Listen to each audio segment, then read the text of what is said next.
নমস্কার বন্ধুরা, আপনাদের সবাইকে সীমা রান্নাঘরে স্বাগত। আজ আমি রান্না করব ভেড়ির স্ন্যাক্স। তো ভেড়ির স্ন্যাক্স বানাবার জন্য দেখুন এখানে আমি ভেন্ডিগুলোকে কেটে নিয়েছি, আর ভেন্ডিগুলোকে কিন্তু আমি পাতলা পাতলা করে কেটে নিয়েছি। এই যে একটা ভেন্ডিকে আমি 3 ভাগ করেছি, এই দেখুন এরকম করে। তো দেখুন এইভাবে কেটেছি। তো ভেন্ডিগুলো একটু বীজ হয়ে গেছে, যত কম বীজ হবে, কচি থাকবে ভেন্ডিগুলো, তত কিন্তু এই রেসিপিটা ভালো লাগে খেতে।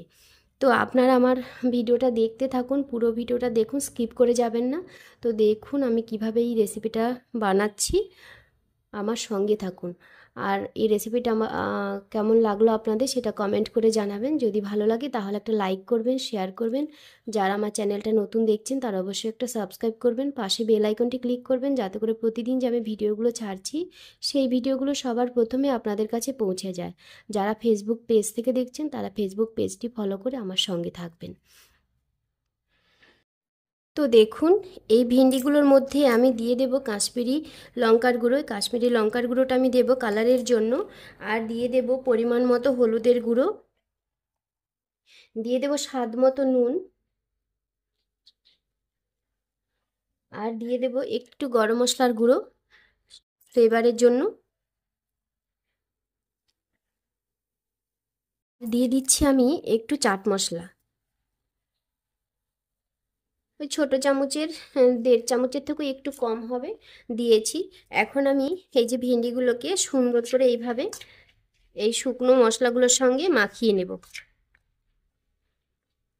আর ভেন্ডিগুলো যখন আপনারা কাটবেন, কাটার আগে কিন্তু ভালো করে ধুয়ে নিতে হবে। কাটার পরে কিন্তু ভেন্ডিগুলো ধোয়া যাবে না। তো দেখুন খুব সুন্দর করে আমি মশলাগুলোকে মাখিয়ে নিয়েছি ভেন্ডিটার সঙ্গে। তো মাখা হয়ে গেছে, এটা এখন আমি সাইডে রেখে দেব। দেখুন আমি এখানে একটা পাত্র নিয়ে নিয়েছি, ভেন্ডিগুলোকে আমি এক সাইডে রেখেছি। এই পাত্রের মধ্যে আমি নিয়ে নিয়েছি 2 চামচ পরিমাণ ময়দা, আর দিয়ে দেব কর্নফ্লাওয়ার। তো কর্নফ্লাওয়ারটা এখানে ময়দার থেকেও ডবল দিতে হবে, কর্নফ্লাওয়ারটা একটু বেশি দিতে হবে। তো ময়দা আর কর্নফ্লাওয়ারটাকে আমি একটু মিশিয়ে নিচ্ছি এইভাবে। তো ময়দা আর কর্নফ্লাওয়ারটাকে আমি খুব সুন্দর করে মিশিয়ে নিচ্ছি দুটোকে। তো এখন আমি এই যে ময়দা আর কর্নফ্লাওয়ারের মধ্যে দিয়ে দেব যে ভেন্ডিগুলো আমি মশলা মাখিয়ে রেখেছিলাম সেইগুলোকে দিয়ে ভালোভাবে কোট করে নিতে হবে। আর এই যে দেখুন বীজগুলো রয়েছে, এই বীজগুলো কিন্তু দেব না, বললাম না একটু কচি ভেন্ডি হলে ভালো হয়। তো সেই জন্য বীজগুলো আমি বাদ দিয়ে দিলাম। আর এই যে এইভাবে করে ভেন্ডিগুলোকে খুব সুন্দর করে ময়দা আর কর্নফ্লাওয়ারে কোট করে নিতে হবে।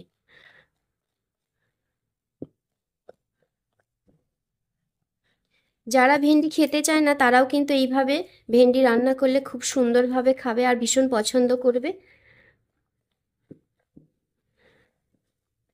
এই দেখুন খুব সুন্দর করে আমি কোট করে নিয়েছি প্রত্যেকটা ভেন্ডিকে। এই দেখুন একটু ফাঁকা জায়গা নেই, ওই যে এটা জয়েন হয়ে গেছে, এটাকে একটু আলগা করে দিতে হচ্ছে। এই দেখুন খুব সুন্দর করে চারদিকটা কোট হয়ে গেছে। দেখুন জয়েনগুলোকে একটু ছাড়িয়ে দিতে হবে, যেগুলো জয়েন হয়ে গেছে সেগুলোকে ছাড়িয়ে ভালো করে কোট করে নিতে হবে। তো কোট করা হয়ে গেছে, চলুন এগুলোকে এখন ভেজে ফেলি। তেলে ছাড়ার আগে ভেন্ডিগুলোকে এইভাবে শুকনো কর্নফ্লাওয়ার আর ময়দাটাকে একটু ঝরিয়ে নিতে হবে, নিয়ে এইভাবে একটা প্লেটে নিতে হবে। এই যে এইভাবে করে আমি প্রত্যেকটা ঝুড়ো যেহেতু এক্সট্রা রয়ে গেছে কর্নফ্লাওয়ার আর ময়দা, সেটার থেকে আমি এগুলোকে তুলে একটু আলাদা করে নিচ্ছি। দেখুন এক্সট্রা ময়দা থেকে আমি ভেন্ডিগুলোকে আলাদা করে নিয়েছি। এই যে ময়দা ওইগুলোকে আমি সাইডে রেখে দিচ্ছি, আর এই যে এরকম হালকা করে নিয়েছি। নেওয়ার পরে কিন্তু সঙ্গে সঙ্গে ভেজে ফেলতে হবে, না হলে জল ছাড়তে শুরু করলে যে কর্নফ্লাওয়ার আর ময়দাটা সেটা ভেজে উঠবে, তাহলে কিন্তু ভালো হবে না স্ন্যাক্সটা। তো চলুন এখন ভেজে ফেলি। দেখুন ভেন্ডির স্ন্যাক্সগুলো ভাজার জন্য আমি কড়াইতে তেল আগের থেকেই বসিয়ে দিয়েছি, আর তেলটা কিন্তু গরম হয়ে গেছে। এখন আমি ভেন্ডিগুলোকে দিয়ে দিচ্ছি তেলের মধ্যে।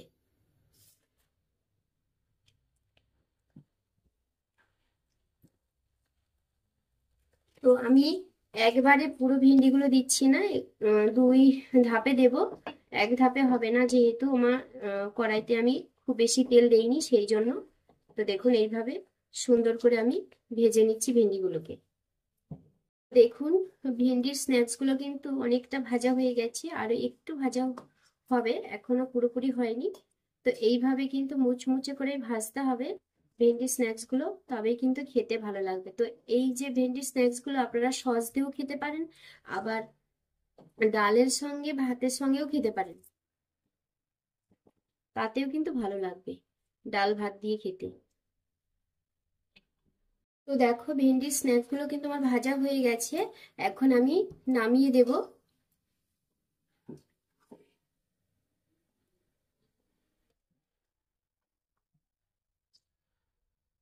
এইভাবে একটু সাইডে ধরে রেখে তেলটা ঝরিয়ে নিতে হবে।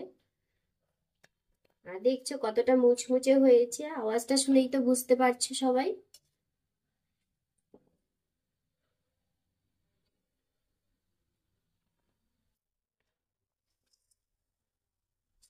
তো এইভাবে আমি সমস্ত ভেন্ডির স্ন্যাক্স গুলো ভেজে নিই, তারপর আমি আপনাদের দেখাবো আবার। তো দেখুন বাকি হ্যাঁ গুলোকেও আমি ভেজে নিয়েছি। তো ভাজা হয়ে গেছে, এখন এগুলোকে তুলে নিচ্ছি। তুলে 1-2 মিনিট রেখে তারপরে খাবেন, তাতে করে আরেকটু মুচমুচে হবে। এই স্ন্যাক্সটা খেতে কিন্তু ভীষণ মজার হয়। এই যে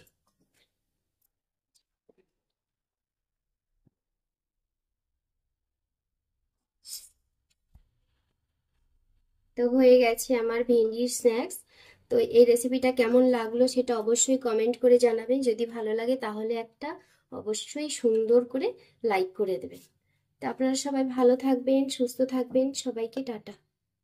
তো চলুন আপনাদের একটু দেখিয়ে দিই কতটা মুচমুচে হয়েছে।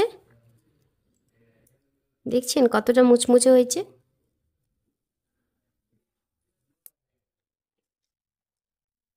দেখছেন তো প্রত্যেকটাই কিন্তু মুচমুচে হয়েছে, আর খেতে কিন্তু ভীষণ মজার হয় ডাল ভাতের সঙ্গে। তো আপনারা বাড়িতে অতি অবশ্যই একদিন এইভাবে ভেন্ডির স্ন্যাক্স বানিয়ে খাবেন, বাচ্চাদেরও দেবেন, বাচ্চারা কিন্তু ভীষণ পছন্দ করবে জানেন তো।